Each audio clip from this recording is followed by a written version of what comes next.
allá comienza hablando de la vida de Sara, pero realmente está describiendo su muerte. Ajá, es tremendo eso. Y menciona dos veces, si uno lo lee ahí, Génesis 23:1, esta fue la vida de Sara. Ajá. Menciona dos veces vida y una sola vez muerte. Ajá, no me veo. Eso, Al principio léelo, y al final del versículo. léelo el versículo. Fue la vida de Sara, 120 años, tantos fueron los años de la vida de Sara. Ajá. Y después, ¿cómo sigue? Y murió Sara Ahí está. en Kiriat Siempre decimos, bueno, que aquellos que están en el Señor mueren una sola vez, pero nacen dos veces. Aleluya, es verdad. Es así. Una vez el nacimiento físico, otra vez el nacimiento espiritual, Así es. por lo cual está preparado una sola vez ese paso del que nadie quiere hablar. Es un sueño profundo. Pero aquel que no está en el Señor, está la muerte física, pero también está la muerte espiritual. Claro. Y como digo, se llama para allá la vida o las vidas de Sara, pero describe su muerte y su sepultura, ¿no?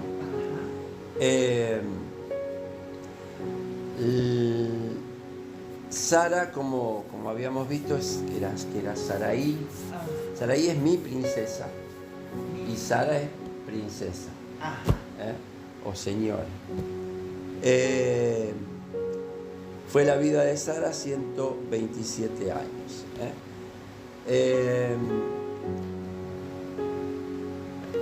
Sabemos que Sara tenía, al tener su hijo, la edad de 90 años, ¿no? Y lo más maravilloso es que ella era estéril. Sí. Tuvieron que orar mucho, tuvieron que trabajar mucho en oración, siendo que Dios ya se lo había prometido. No es que, bueno, Dios me promete algo y ahí lo dejo, cuando quiera, Señor, hacerlo, no. Requiere un trabajo, un perseverar en la confianza, en la fe, para que esa promesa se haga realidad. Sí. ¿Cómo nos cuesta eso? Y nos cuesta mucho, esa parte nos cuesta mucho. Sostener, creer. La espera es lo peor. Y la espera de ellos fue muy larga. Y 25 años, Ya con solo esperar 5 días para nosotros es... Sí, señor.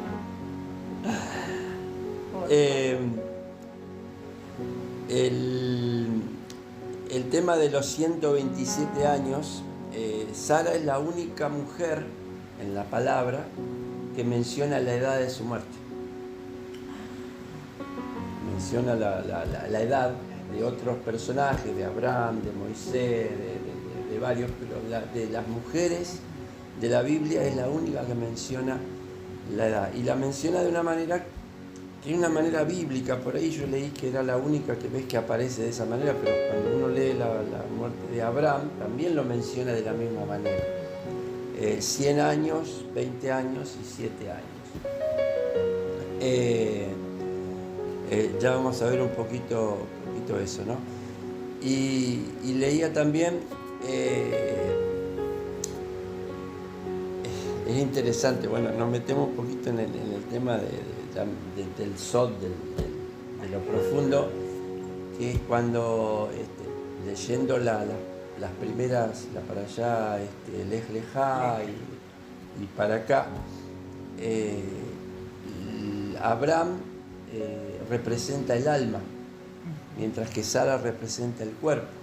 Y algo que no había leído es que Lot era la mala inclinación.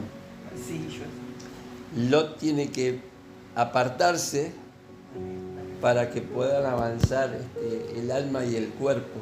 La mala inclinación tiene que apartarse. Qué bárbaro eso. Para que el alma y el cuerpo puedan unificarse. Normalmente la filosofía griega establece una separación del alma y del cuerpo. Los griegos creían en esta dicotomía donde, bueno, el alma era el alma y el cuerpo podía hacer lo que quiera, total el alma. De hecho lo hacían. Y de hecho lo hacían, vivían de acuerdo a esa filosofía. Sí, sí. ¿Eh? No importa lo que haga con el cuerpo, el alma seguía siendo eterno. Y en la palabra vemos, no solamente en esta historia, vemos que tenemos que llegar a ser ejad, uno, nuestra alma y nuestro cuerpo, donde el alma es el que trae digamos, la dirección, y el cuerpo debe someterse y hacer lo que el alma le pide. El alma siempre va a buscar lo de Dios, y el alma viene para rectificar eso que cayó, eso que se echó a perder en el pecado. Sara era el alma, era esa alma, era el cuerpo, que debía ser rectificado. No en vano, digamos, Sara era estéril. Y Dios tuvo que hacer todo un trabajo en ella, y obviamente en Abraham también, hasta que llegara el cumplimiento de esa promesa. Sé que fue un dardo del maligno, que fue enviado Sí, uno puede pensar muchas cosas de eso, ¿no?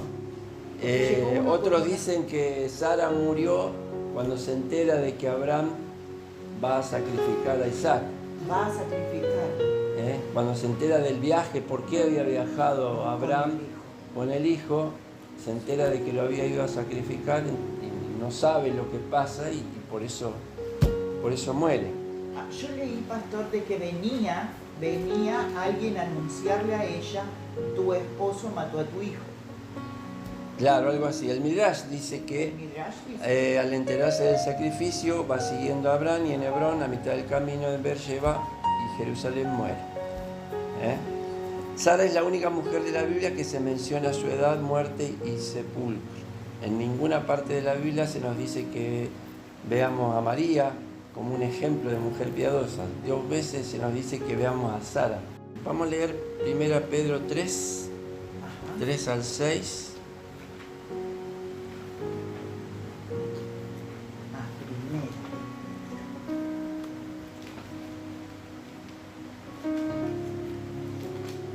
Primero, hay 2 pasajes. Isaías 51, 1 y 2. Y después 1 Pedro 3, 3 al 6. ¿Vos tenés 1 Pedro? Sí. Yo voy a buscar Isaías. Bueno. ¿Isaías cuánto, pastor? 51, 1 y 2.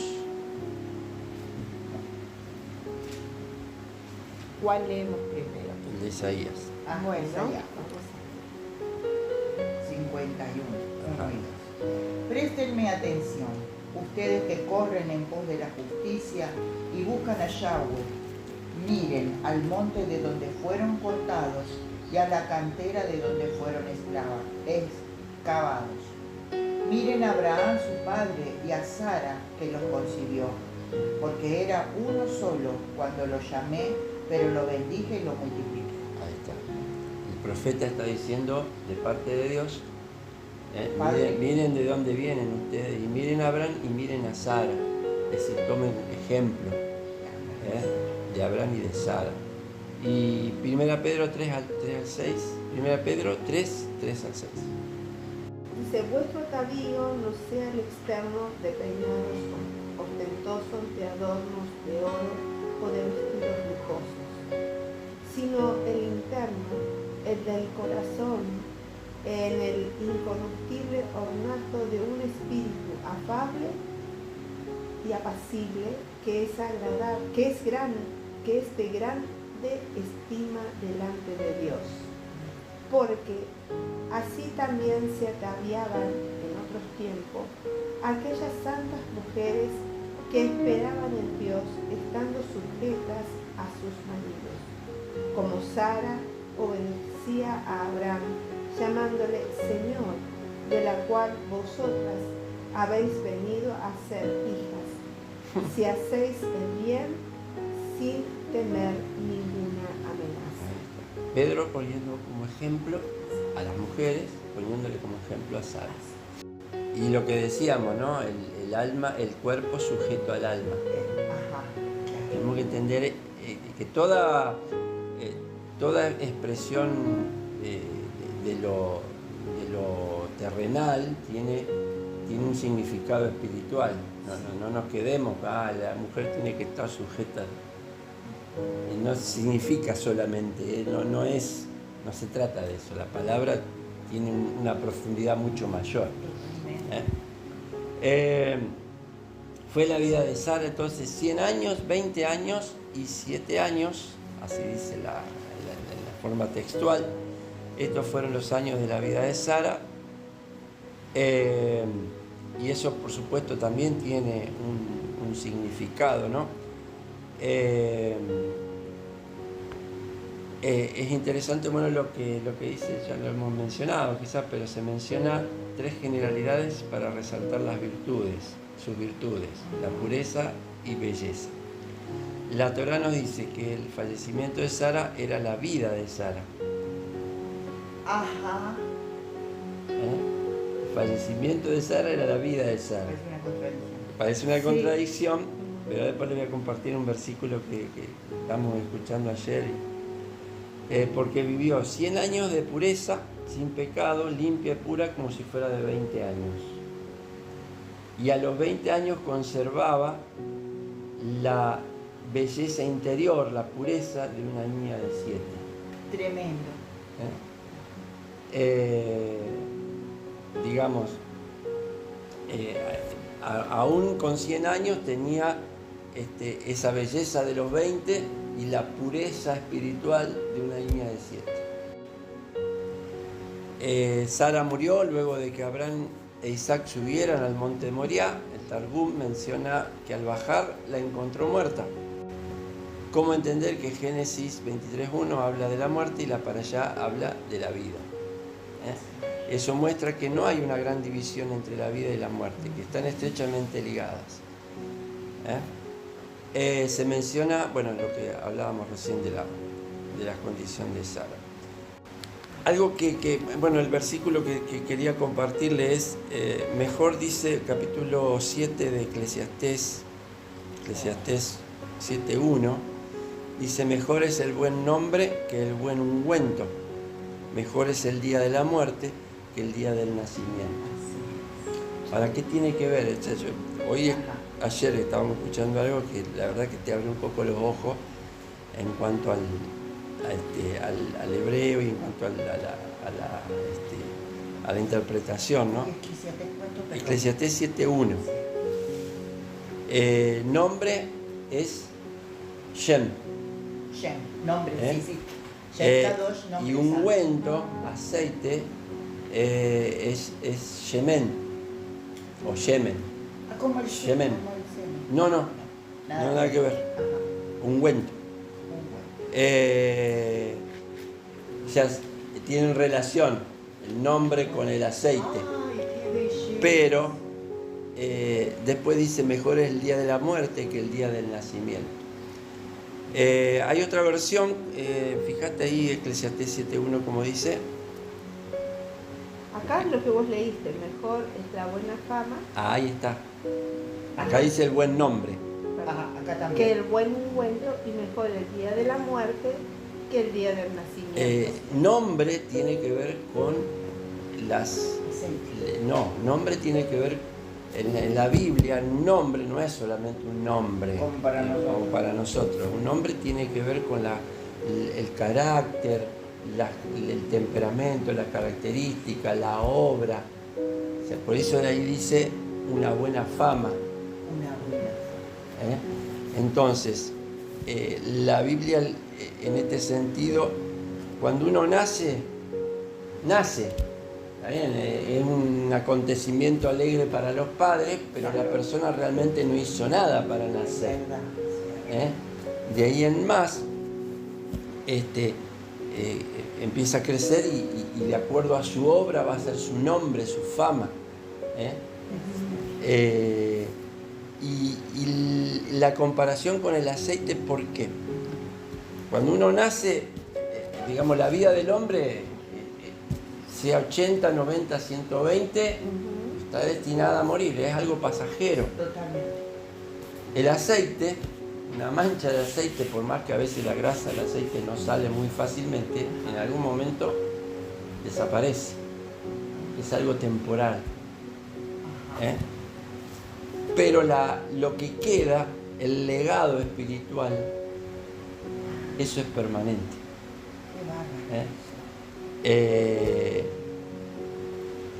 Por eso dice, mejor es el día de la muerte que el día del nacimiento. Porque la muerte en realidad nos lleva a otro plano, nos lleva a otra dimensión. Y lo que queda, la fama, el buen nombre, el ejemplo que pudimos dar, el legado espiritual, es lo que va a quedar, que va a ser permanente. Y en la memoria de los... Y en la memoria, por claro. eso, mira, 3000 años después estamos hablando de Sara y de Abraham. Ni hablar. Conforme a la promesa de Dios, te daré un nombre. Engrandeceré tu nombre, le dijo Dios a Abraham. Ajá. Sí. Y Abraham y Sara, los dos. Y yo te digo, después de miles de años, seguimos hablando de Abraham y de Sara. Y Abraham es el padre de la fe.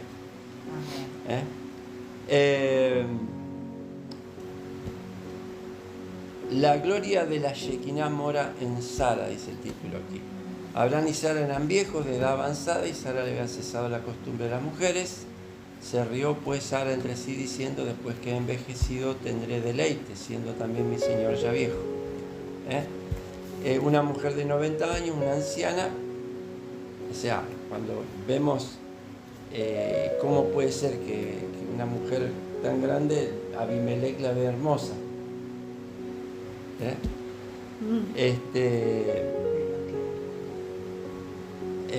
Dice Génesis 17, la bendeciré y también le daré a ella hijos y la bendeciré y vendrá a ser madre de naciones, reyes de pueblos vendrán de ella.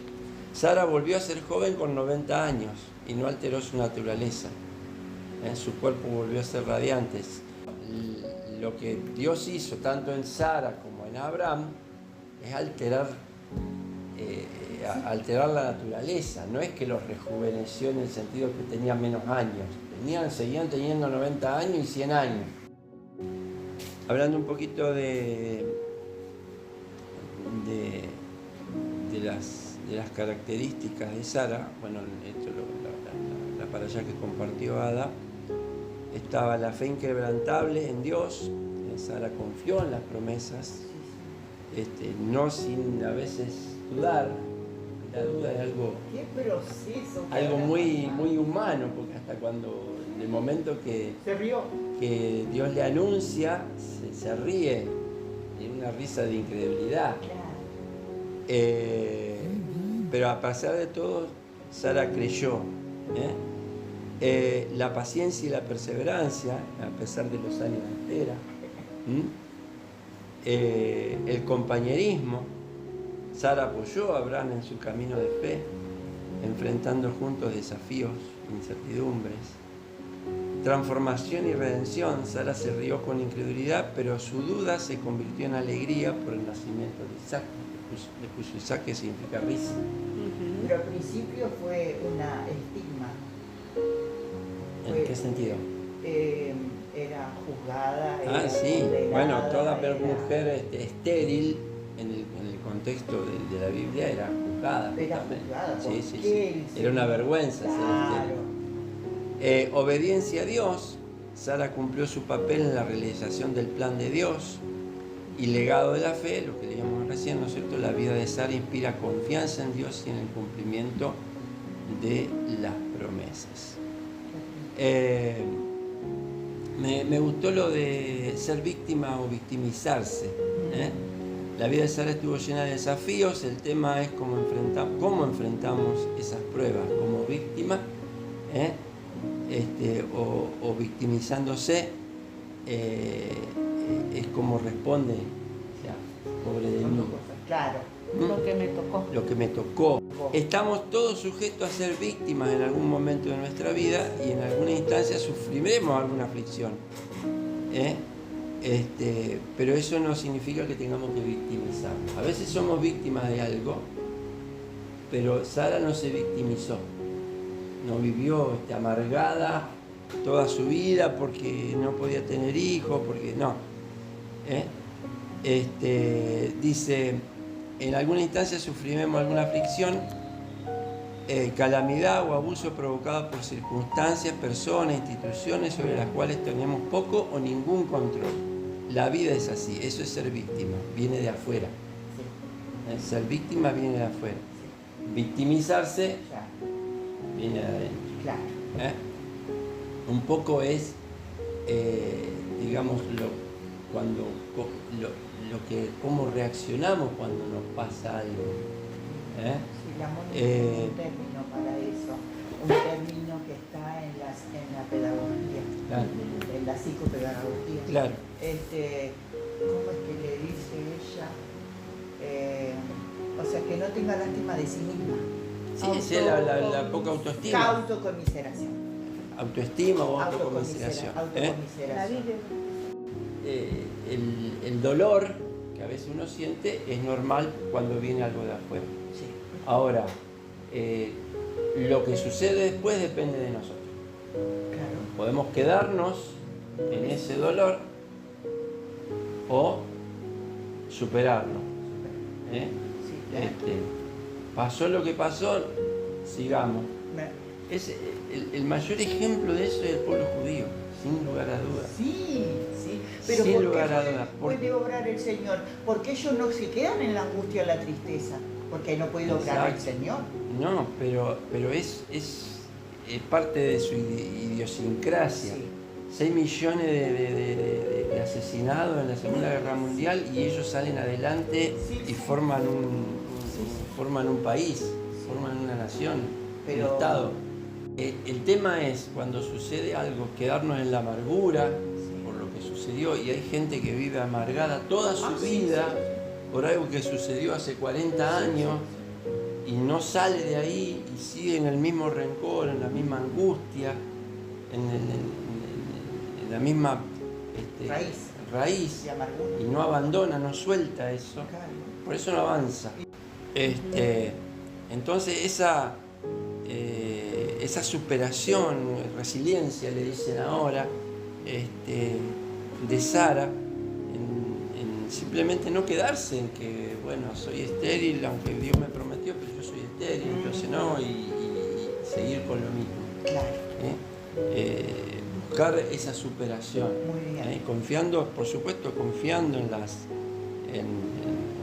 promesas de Dios y en lo que Dios quería hacer en ella, ¿no es cierto? Como decíamos, el ejemplo de Sara que nos llega a nuestros días, ¿no? Hay tantas cosas que podemos aprender, sobre todo como decíamos acá, la obediencia, la confianza, la transformación, el dejar a Dios obrar, incluso con las limitaciones humanas, porque a veces pensamos, no, era un gigante de la fe, o sea, Hebreo dice, eran hombres y mujeres comunes, o sea, no era que eran superhéroes, superdotados, por eso llegaron a lo que llegaron. Fueron probados como fueron probados, y realmente nosotros quizás no quisiéramos ser probados de la misma manera. Pero cuando hay una prueba es porque Dios quiere sacar algo bueno de nosotros, algo superior, algo que quizás está escondido y no sabíamos.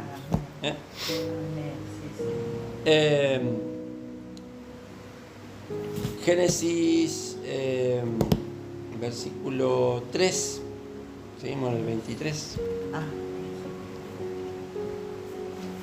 Se levantó Abraham delante de su Marta.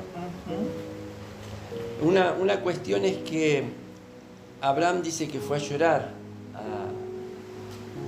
por Sara, pero la palabra hebrea que se dice para hacerlo mal, el lamento, tiene una letra más pequeña.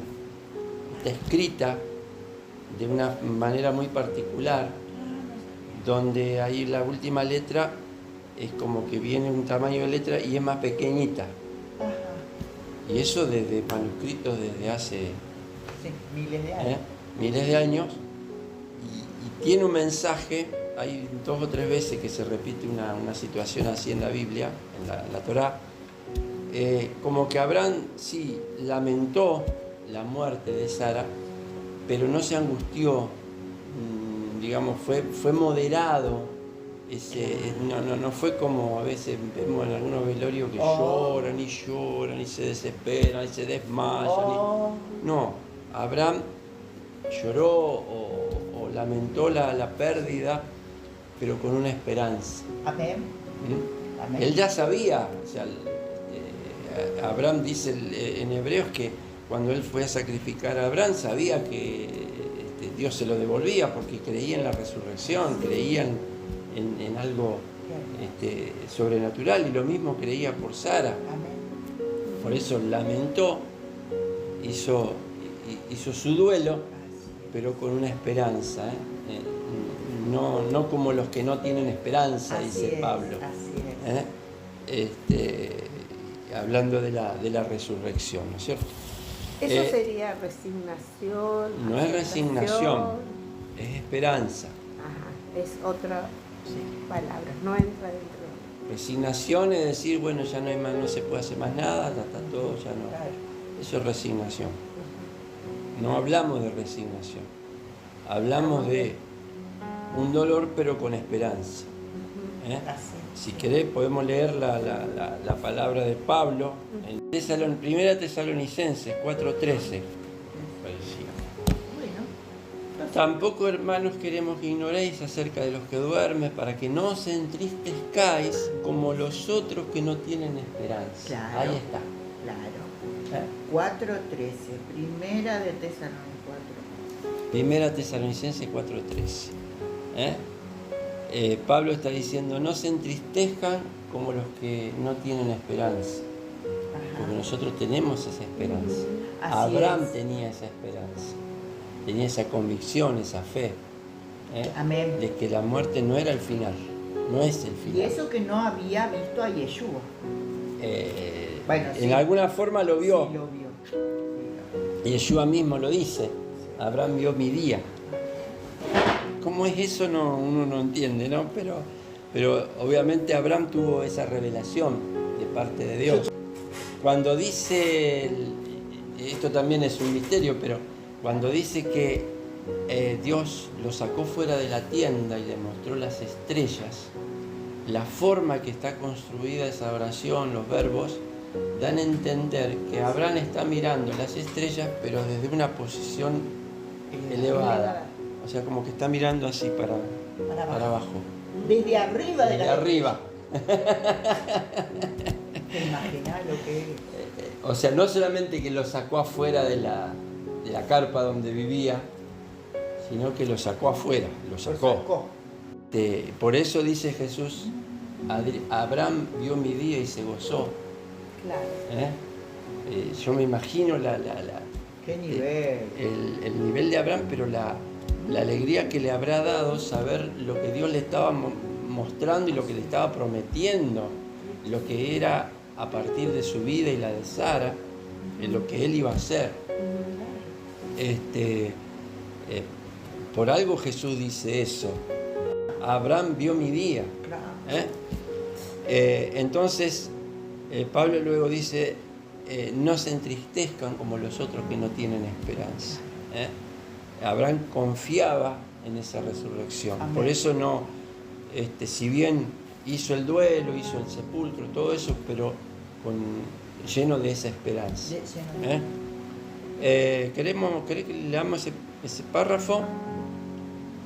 Del 3 al 17, un poco largo, pero no importa. ¿De dónde estamos, pastor? Génesis 23. Y se levantó Abraham de delante de su muerta y habló a los hijos de Het, diciendo, extranjero y forastero soy entre vosotros, dadme propiedad para sepultura entre vosotros, y sepultaré mi muerta de delante de mí. Y respondieron los hijos de Het a Abraham y le dijeron, óyenos, Señor nuestro, eres un príncipe de Dios entre nosotros. en lo mejor de nuestros sepulcros, sepulta a tu muerta. Ninguno de nosotros te negará su sepulcro, ni te impedirá que entierres tu muerta. Y Abraham se levantó y se inclinó al pueblo de aquella tierra, a los hijos de Ed, y habló con ellos diciendo: si tenéis voluntad de que yo sepulte mi muerta, de delante de mí oídme e interceded por mí con Efrón, hijo de Zohar, para que me dé la cueva de Macpela, que tiene el extremo de su heredad, que por su justo precio me la dé, para posesión de sepultura en medio de vosotros.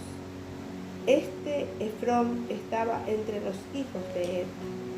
Y respondió Efrón Eteo a Abraham en presencia de los hijos de Ed, de todos los que entraban por la puerta de su ciudad, diciendo: no, Señor mío, óyeme, te doy la heredad, y te doy también la cueva que está en ella, en presencia de los hijos de mi pueblo te la doy. Sepulta tu muerta. Entonces Abraham se inclinó delante del pueblo de la tierra y respondió a Efrón en presencia del pueblo de la tierra, diciendo: antes, si te place, te ruego que me oigas. Yo daré el precio de la heredad.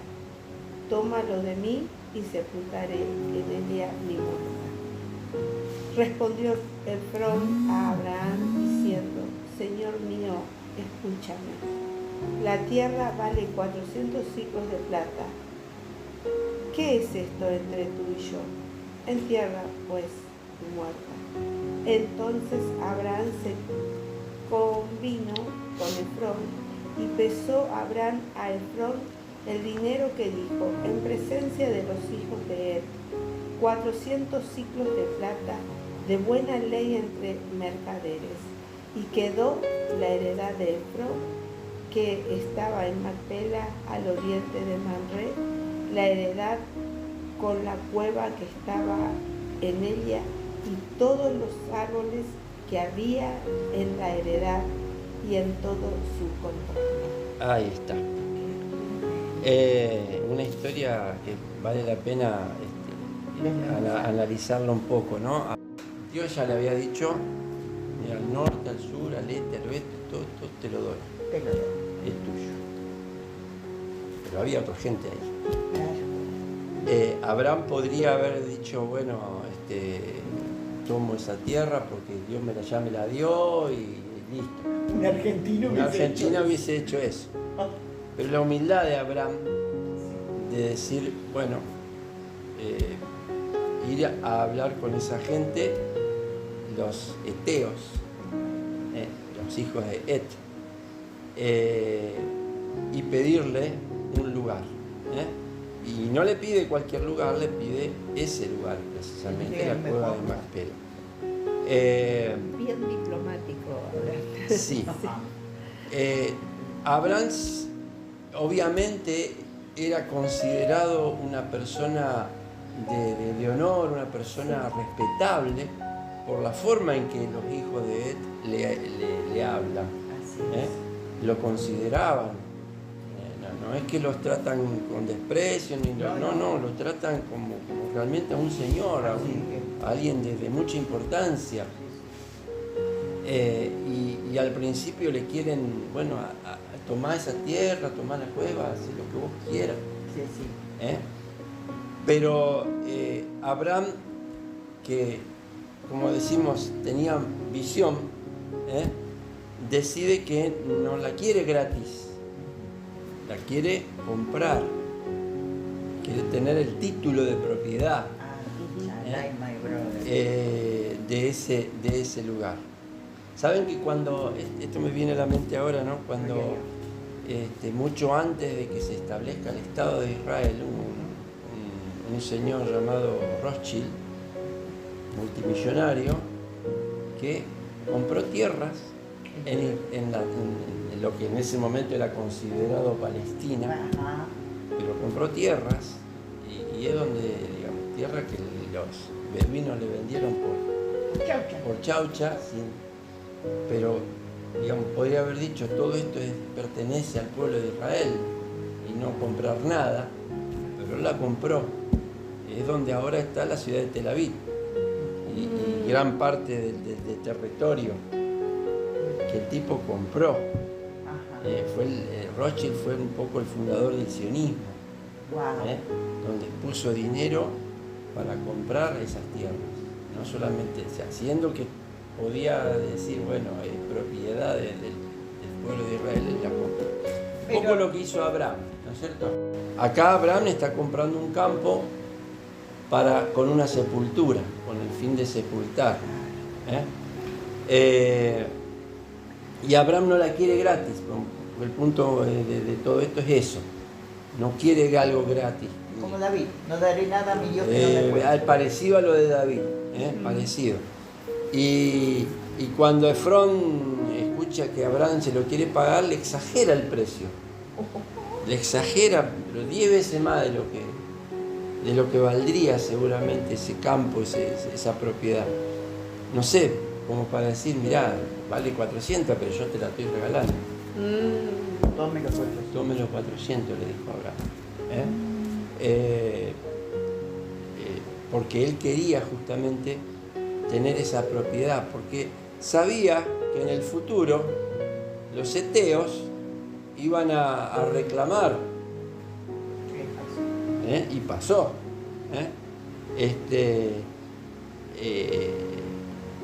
Digamos, Abraham entendía que si no la compraba, en algún momento se la iban a querer Yo reclamar. pregunto, ¿esa tumba se ubica? ¿Se puede ¿Está? ubicar? Sí. Está. Existe. Wow. ¿Qué debe ser acá? Y vos Sí, sabés sí. una cosa, dicen, obviamente, como siempre dice tu esposo, Lauri, mirá, se está acordando, mira. Está acordando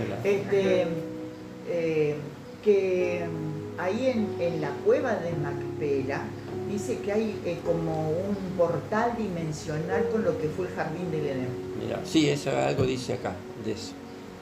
Algo dice de Un eso. portal dimensional, pero bueno, vamos a dejarlo ahí. El Midrash dice eso, que los patriarcas fueron enterrados en una cueva porque es la entrada al jardín del Edén. Ajá, sí. Según la corriente midrágica, los patriarcas no están muertos, sino están durmiendo. Sara fue sepultada en la cueva de Macpela, la cueva de las tumbas dobles. Macpela significa doble. Es un campo donde está la presencia de Dios, es un lugar elevado. Abraham lo compró, no permitió que se lo regalen, negoció con Efrón. Esta cueva doble indica 4 parejas que están enterradas, Adán y Eva. De Adán y Eva es tradición, pero lo que es cierto es Abraham y Sara, Isaac y Raquel y Jacob y Lea, porque eso lo dice Los patriarcas y las lo dice matriarcas. la Torá. Amén. Los 4 patriarcas y matriarcas, esto nos muestra que es una bendición pagar un precio justo, así pueda ser alto el agradecimiento a Dios que lo podemos hacer. No podemos hacer negocios que nos beneficiemos nosotros solos, también nos marca la necesidad de enterrar, no de incinerar. Anoche hablamos de No se quema los cuerpos, porque eso incinerar es los dolor. cuerpos. Eso es A Abraham le hubiese salido más económico, dice. No era basura, era la manera de honrar la vida. Abraham no era como la gente de ese lugar. Él se diferenciaba de los habitantes de ese lugar. Él no era del mundo, como nos dice nuestro Señor. No ruego que los quites del mundo, sino que los guardes del mal. No son del mundo, como tampoco yo soy del mundo. Santifícalos en tu verdad, tu palabra es verdad. Como tú los enviaste al mundo, así yo los he enviado al mundo. Por ello yo me santifico a mí mismo, para que también ellos sean santificados en la verdad. Eso dijo Jesús. Sí. La Así oración. es lo que estoy siguiendo yo. Un chico cristiano también, ¿no es cierto? Que viene con todo. Lo de David, se llama la página. Lo de David. Lo de David, o a lo de David. Lo de David. Sí. Un gordito es. No sé Sí, si sí lo he visto. lo han visto. Bueno, resulta de que dice, nosotros denominamos a los, ¿cómo es? Los extraterrestres, Ajá, sí. ¿no es cierto? Dice, en realidad nosotros somos los... Extraterrestres. Claro. Claro, porque no somos de este mundo. No somos de este mundo. Acá estaba todo ocupado cuando vinimos nosotros. Dice, nosotros somos de un lugar que se llama Jardín del Edén. Guau, ¿Sabes que hay 3 lugares que menciona la Biblia? Ajá. La tierra, Sí. Génesis, el Edén y el jardín del chalay. No es lo mismo el Edén, Ay, me levantó un poco la vara. no es lo mismo el Edén que el jardín del Edén. Del jardín. Ajá. Entonces nosotros... Está la tierra, Malhut. el jardín del Edén y el Edén. A la flauta. Entonces, ¿de dónde venimos? Del Edén. El jardín del Edén está en la mitad, en el medio, entre la tierra Ajá. y el Edén, el cielo. El tema es que justamente Dios pone a Adán y Eva no en el Edén, los pone en el jardín del Edén. ¿Para qué? Para que estén en el medio entre la tierra que tenía que ser Claro. trabajada. Ya está. Muy bien. Me cerró el... Te cierro la idea, bueno, Sí. a mí también. Claro, porque lo hace la función de mediador. Claro, exactamente. Como, claro, entonces por uno cayó Por el eso, pecado. por eso y por que el otro. Dios le dice que tenían que labrar la tierra. Claro. Eso se lo dice antes de la caída, no se lo dice después. Se lo dice. Claro. Tenían que ser guardianes, digamos, tenían un trabajo que hacer. Labrar la tierra, es decir, trabajarla, rectificarla. Digamos, Dios deja la creación, la deja incompleta para que el hombre se encargue de completarla. Y obviamente Adán hizo todo mal. Pero está interesante eso, que es la tierra que tiene que ser, Bueno, de ahí necesita el venimos ticún, nosotros. necesita la rectificación, el jardín del Edén, de donde era la posición en la que Adán estaba, y el Edén, que es el mundo superior. Entonces es verdad que los Anunnaki existieron acá. No sé, bueno, sería otro tema más, Sí, un poco para más, otra prédica. para otro estudio, ¿no?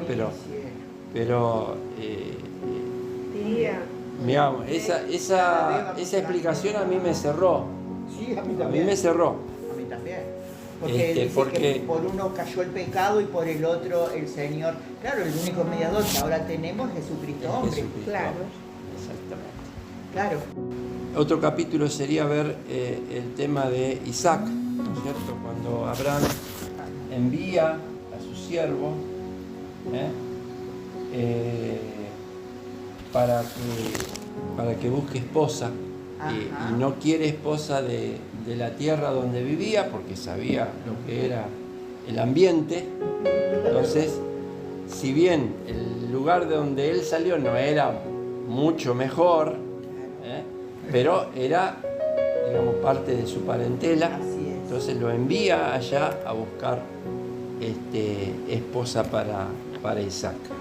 Y ahí viene la que sigue después de Sara. El capítulo 24 narra la historia de la búsqueda de una mujer para el hijo de Abraham. Siguiendo el nivel de interpretación remés, alegórico, podemos destacar: Abraham representa al Padre Celestial. El siervo Eliezer, cuyo nombre significa Dios es mi ayuda, es el Espíritu del Eterno. Isaac es el Hijo de Dios. Los demás siervos representan los ángeles y Rebeca representa a la novia del Mesías. Entonces, Que tampoco es la iglesia, es la santa ciudad de Jerusalén. es Israel, es Jerusalén. Claro. Pasa que estamos metidos ahí. Entonces, Sí, estamos metidos ahí. Abraham todavía tenía una misión que cumplir. Debía asegurarse de dejar casado a su hijo Isaac, que para esto ya tenía 40 años, nene, para tener descendientes y asegurar. Lo interesante es que Isaac no se interesa, no dice la Biblia que se hubiese interesado por mujeres No, de la tierra. no, para nada. Seguramente estaría bien enseñado, digo, a eso me refiero. Qué bueno eso. Qué bueno eso. Seguramente estaría bien enseñado por Abraham y entendería los propósitos de Dios para su vida también. Abraham no volvió él personalmente a la tierra de donde Dios lo había sacado. Así es. Y tampoco permitió que su hijo fuera. Isaac nunca salió de la tierra. Muy bien. Isaac fue el patriarca que digamos, Abraham fue a Egipto, volvió. Ajá. Después, Porque ¿cómo es? conocía. Claro. Después Jacob sí fue también, Sí. anduvo por Israel, por Egipto, todo eso. Sí. Pero Isaac nunca salió de la tierra. Nunca salió de la tierra. Yo digo, ¿qué? Lo mismo que Yeshua. Ah, Yeshua nunca salió de Israel. tienes razón. Nunca salió de la tierra. Yo nunca pensé eso. Iba a territorios que quizás estaban Pero dentro por ahí, de- pero siempre dentro del... No dentro como de- Pablo que se viajó todo. Pablo se viajó después todo, pero Jesús no. Abraham no estaba poniendo, Abraham no estaba poniendo su confianza en el siervo, sino en Dios, que le había prometido descendencia, y lo cumplió a pesar de las circunstancias. Envía a ese siervo con una misión. Yo digo la obediencia del siervo y que también estaba enseñado. Pero no le jura en el muslo, pastor. No, sí, eso es un eufemismo, pero Para no decir a dónde le jura por el pacto de la circuncisión, en Sí, definitiva. claro, sí. Le jura por el pacto, le hace jurar por el pacto.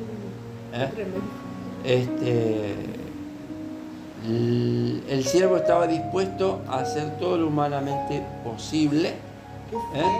pero tampoco el siervo puso su confianza en lo que le dijo a Abraham. y lo que él podía hacer. Y le pide una señal. Es tremendo lo que Dios hace. Le pide una señal, la leemos si quieren, pero bueno, Amén. está 2 veces relatada, encima está 2 veces relatada, como si fuera una redundancia, pero sabemos que no lo es. No, porque es para acentuar. Para acentuar, ¿es enfatizar verdad? eso. ¿A dónde está, pastor? Eso estamos en el capítulo 24. Que Abraham lo envía con la misión de conseguir buscar esposa entre los parientes. Tampoco lo manda a cualquier lugar.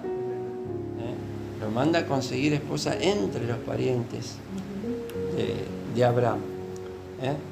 Y entonces ora allí el siervo. El siervo ora. Sí. Impresionante. Y le pide a Dios una señal, que si hoy me prosperás, venga la joven que vos tenés para mi Señor, y que cuando yo le pida agua, no solamente me dé agua a mí, sino era muy específico lo que le estaba pidiendo, sino le dé agua también a los 10 camellos, 200 litros de agua cada uno tomaban. Habían hecho más de 1000 kilómetros. Seguramente habrán tomado agua en el camino, pero ¿Qué habrá sido eso? el camello Dice que cuando aún lo que hizo Rebeca era algo sobrenatural también. Sobrenatural sacar tanta agua. Es interesante que no menciona acá, eso me llamó a mí la atención, porque leyendo después, Eliezer no viajó solo. Viajó con otra gente, o sea, era muy peligroso viajar solo en esa época.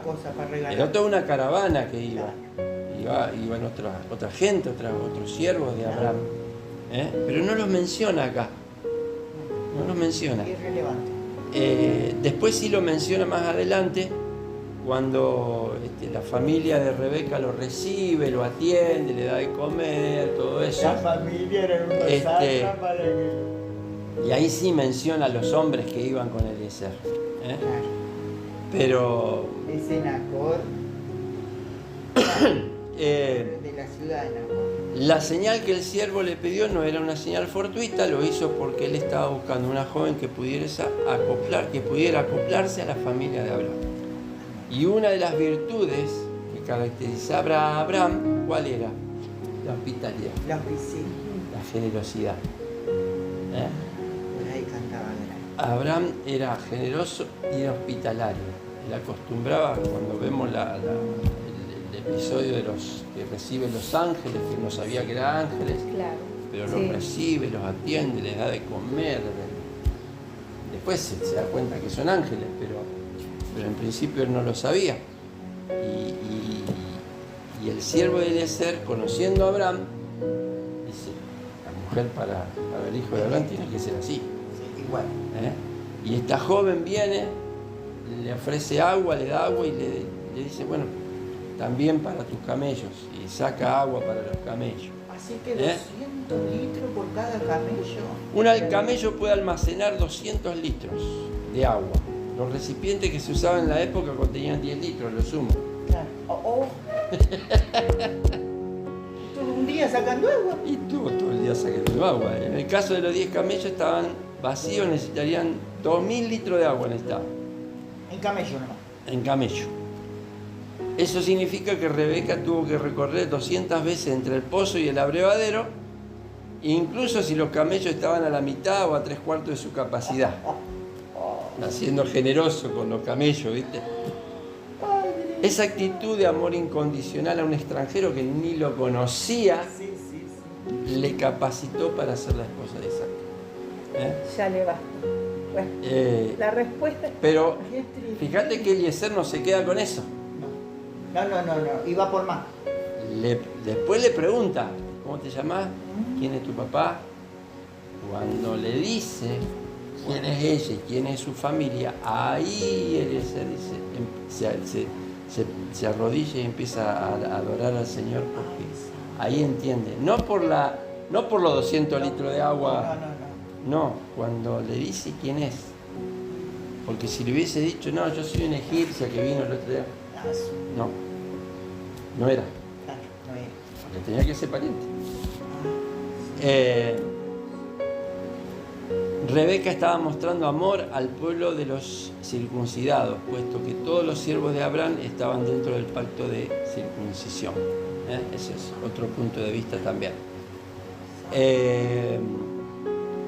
Al igual que el siervo de Abraham estaba buscando una novia para el hijo, de la misma manera el siervo del Eterno, Yeshua, estaba buscando personas entre los samaritanos que pudieran ser parte de la novia del Hijo de Dios.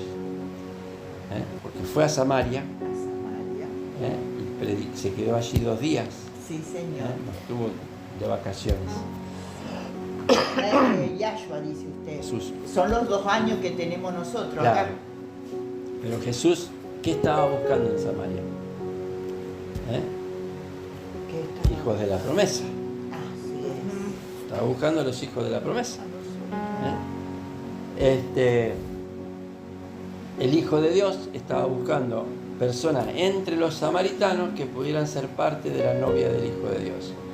De esto aprendemos que también los que no son judíos tienen oportunidad de ser parte, lo que hablábamos recién, de la novia del Mesías. No es que la iglesia es la esposa de No. Está dentro. Sí. Estamos ahí. Dice el Salmo 45. volvamos. Salmo 45, oye, hija mía, inclina tu oído, olvida a tu pueblo y a la casa de tu padre, y deseará el rey tu hermosura, e inclínate a él, porque él es tu Señor. Qué hermoso. Tremendo. Salmo 45, 10 y 11. O sea, la que no era pueblo, la que estaba en otro lado, Mira, viene a ser con parte. cuánto amor te va mostrando y revelando. Obviamente esto es la revelación, porque muchos dicen, el Señor me reveló. Esto es la revelación. Lo que te puede dar es luz. Versículo 62. ¿De dónde, pastor?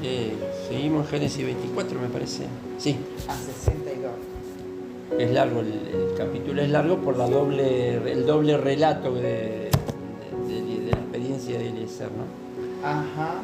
Venía Isaac del pozo del viviente que me ve, porque él habitaba el Neguev, y había salido Isaac a meditar al campo a la hora de la tarde, de ahí la oración de la tarde. Alzando sus ojos miró, y aquí que los camellos venían, y Rebeca alzó sus ojos, vio a Isaac, y descendió del camello, porque había preguntado al criado: ¿quién es este varón que viene por el campo hacia nosotros? Y el criado había respondido: este es mi señor. Ella entonces tomó el velo y se cubrió. Entonces el criado contó a Isaac todo lo que había hecho, y él la trajo Isaac a la tienda de su madre Sara, y tomó Rebeca su mujer y la amó, y se consoló Isaac después de la muerte de su madre. Ese era el pozo en el que Agar había tenido el encuentro con Dios, en el mismo lugar. Entonces llamó el nombre de Yahweh, que con ella hablaba: tú eres el Dios que me ve, porque dijo: no he visto también aquí al que me ve, por lo cual llamó al pozo del viviente que me ve. Y aquí que está entre Cades y Beré. Pero ya se llamaba Ketura. Eso es la sierva. Acá está hablando de Rebeca. De la Rebe. Agar se había dado cuenta que Dios vive, que es real. No solo eso, sino que ve lo que pasa en su vida y cuida de ella. ¿Qué está haciendo Isaac en ese pozo? En ese lugar. Isaac había ido al campo, al pozo, a meditar. La palabra que se usa no es orar, sino meditar. Meditar, contemplar, tener comunión. Esta es la primera mención de Isaac desde que estaba arriba del monte Moriah. O sea, la primera vez que se lo menciona a Isaac desde la quedada, digamos. Ajá. No vemos nada de Isaac desde el tiempo de su resucitación, entre comillas, hasta cuando se une a su esposa. Y esto también es un mensaje oculto ahí. Claro. No, digamos, después de que Jesús asciende, sabemos lo que está escrito, Claro. pero no porque haya venido de nuevo. No. Cuando viene de nuevo es para encontrarse con su esposa. Cuando aparece de nuevo. Digo, lo que va a ser esos eventos. Tremendo. Tremendo.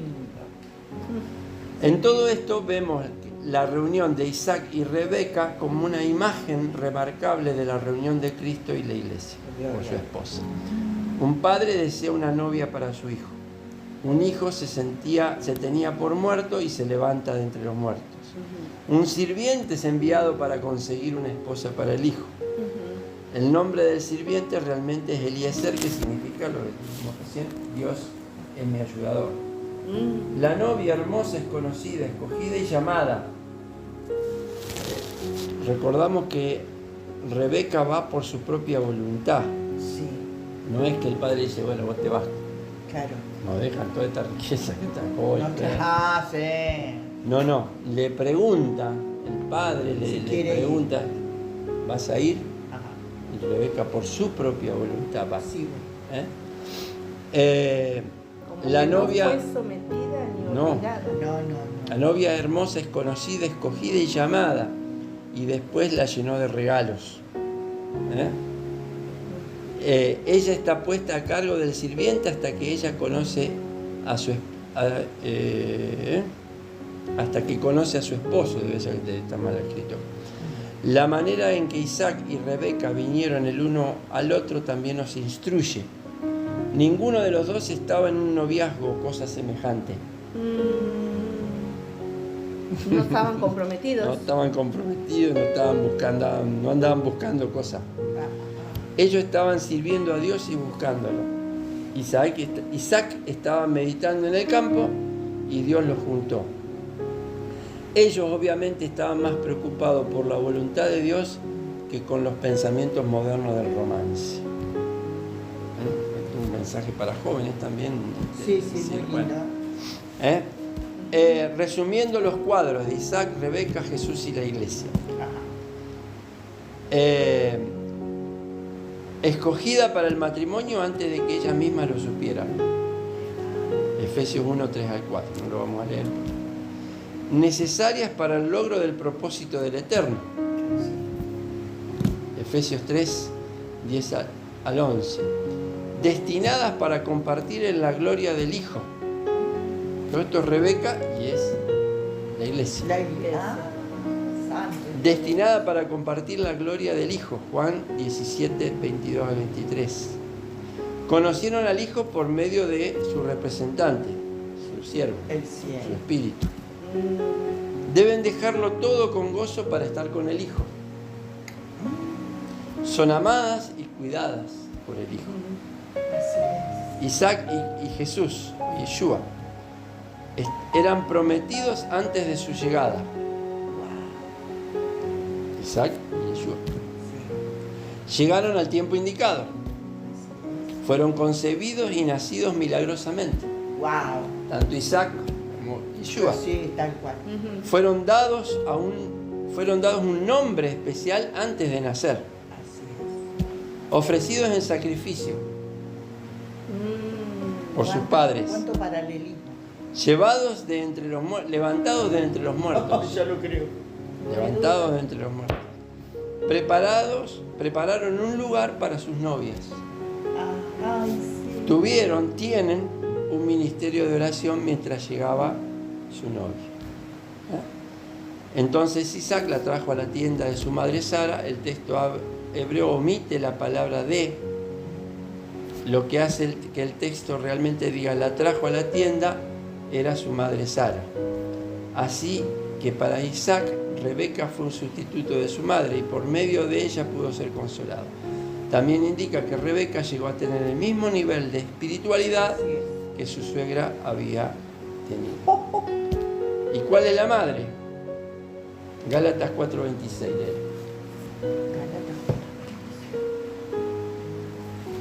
Y Apocalipsis 21:2. Apocalipsis. ¿Yo? ¿Cómo estás ahí? Ay, estoy en Gálatas 24:26. Acá 4:26 dice: mas la Jerusalén de arriba, la cual es madre de todos nosotros, es libre. ¿Cuál es la madre? La Jerusalén de de arriba. arriba. Y Apocalipsis 21:2. A 21. Ahora medio al finalizar. Ajá, 21. Muy bien. Y vi la ciudad santa, la nueva Jerusalén, mientras descendía de Dios, preparada como novia, ataviada para su esposo. Ay. La tienda de Sara representa la nueva Jerusalén, que es nuestra madre. Dice, llévame en pos de ti, corramos juntos, el rey me ha conducido a sus cámaras, dice Cantares. Cantar, 1:4. sí. En esa tienda será introducida la novia por el Mesías. Y así se cierra todo el proceso que comenzó con la muerte de Sara. Abraham compró la tierra para enterrarla, la primera propiedad de los israelitas en tierra prometida. Abraham cumplió con la misión de casar a Isaac antes de morir. Isaac quedó muy triste por la muerte de su madre, pero encontró consuelo al casarse con Rebeca. Lo dejamos ahí. ¿Cuánto para meditar? ¿Cuánto para pensar? Sí, sí. ¿Cuánto para pensar? ¿Y de dónde venimos nosotros? ¿No es cierto? Porque de todo esto... Y ahí vemos que todo lo que encontramos en la palabra tiene su sentido. Sí. No es simplemente la historieta Claro, que le contamos a veces a los a chicos los chicos. y que nos creemos nosotros también, Y sí. sino que todo tiene su razón de ser. su razón de ser, su Claro. correlato, su sentido espiritual. ¿eh? Es que aún vos Nada de lo fíjate, que... Génesis, Apocalipsis, que son libros que se escribieron en distintos tiempos, está todo conectado. interesante lo de la tienda, Lo de la tienda. porque no dice que es la tienda de Sara, No. dice que la tienda era Sara su madre. Eso no había... El texto hebreo dice así, lo literal es así. Lo literal es así. La O tienda sea, era... obviamente que no era simplemente una tienda, era un ámbito. Era palala. en un ámbito, en una dimensión espiritual. Por eso también de ahí... O sea, por eso cuando uno habla de la Nueva Jerusalén, no es simplemente edificios, es una dimensión espiritual. Y cuando llegamos ahí es que se revela lo que hemos de ser. Sí puede ser. Porque dice todavía que no se ha revelado lo que hemos de ser. Pero cuando venga lo perfecto. Cuando venga lo perfecto. Lo perfecto todavía no vino. O sea, Yahshua. Claro. Amén.